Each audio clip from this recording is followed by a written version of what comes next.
Rain dampens Mash Parade. GCOM suspends continuous registration. And government considers extending auction deadline.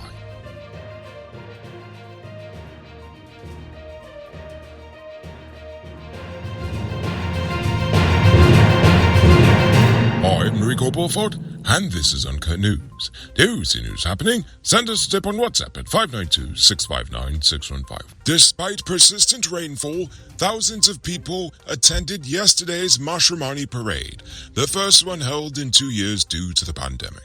The parade featured mostly government bands with little private sector participation. Security was tight and there were no major incidents reported, but the parade ended early due to heavy rainfall and the postponement of the Mashramani show due to a tropical storm warning.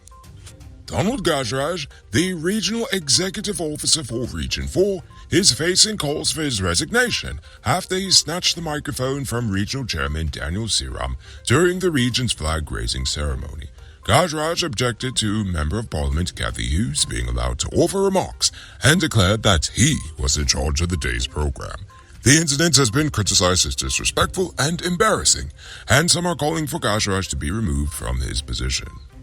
In business news, trade between Guyana and India tripled at the end of last year compared to 2021, according to India's President Draupadi Murmu.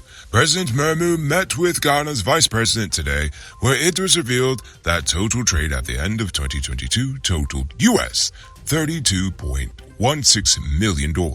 Of that amount, US $25.21 million accounted for India's exports to Guyana, while India's imports from Guyana totaled US $6.95 million that year. Guyana's imports from India include pharmaceutical products, equipment and machinery, apparel and clothing accessories, coffee and tea. Meanwhile, wood and wood products account for a substantial amount of India's imports from Guyana.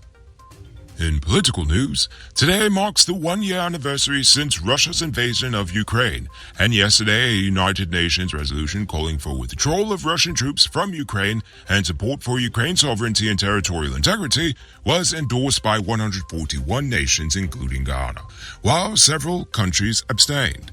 Guyana has demonstrated solidarity with Ukraine throughout the conflict.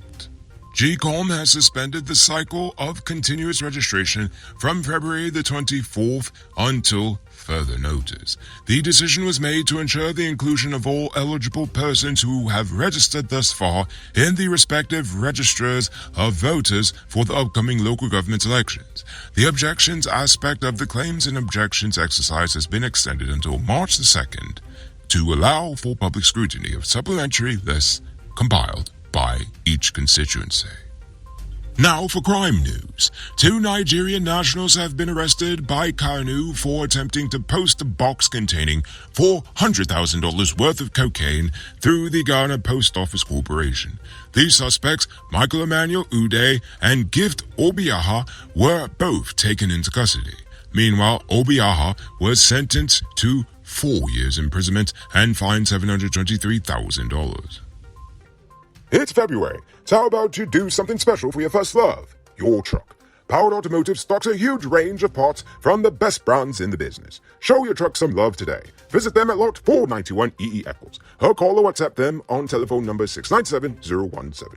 Save big on truck parts at Powered Automotive, the #1 heavy-duty truck parts store in Guyana. Now it's time to tell you about the best price car of the week.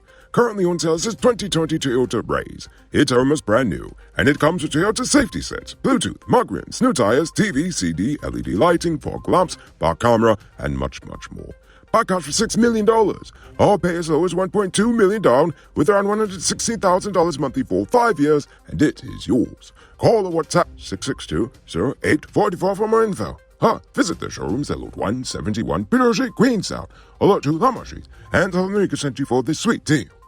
Tired of waiting on hold, tracking down a delivery driver, or carrying cash for your food orders? GT Eat is here to make your life easier. Guyana's first cashless food ordering and delivery app. Choose from Georgetown's top restaurants, pay securely with your card, and get your food delivered right to your doorstep. With the convenience of being able to order from your phone and the added feature of tracking your order, GT Eats is the ultimate solution for all your food needs. Download the app on Apple and Android stores and start ordering the easy way today.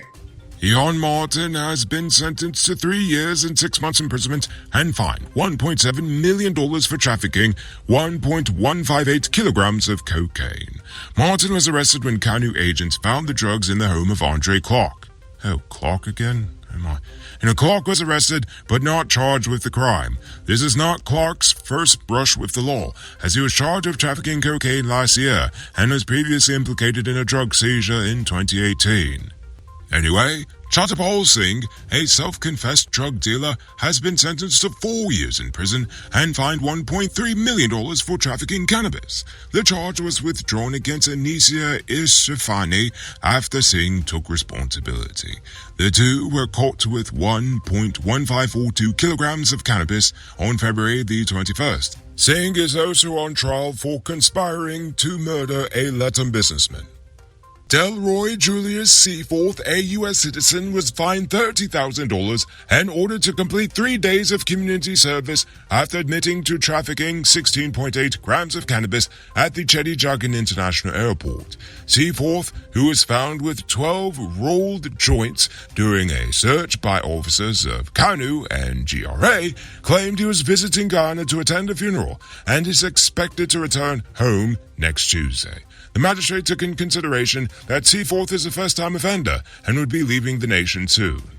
Wow, bro, you really couldn't go a couple days without a spliff? You really got a problem, mate, just saying. Yikes. Anyway, now it's time for today's oil update.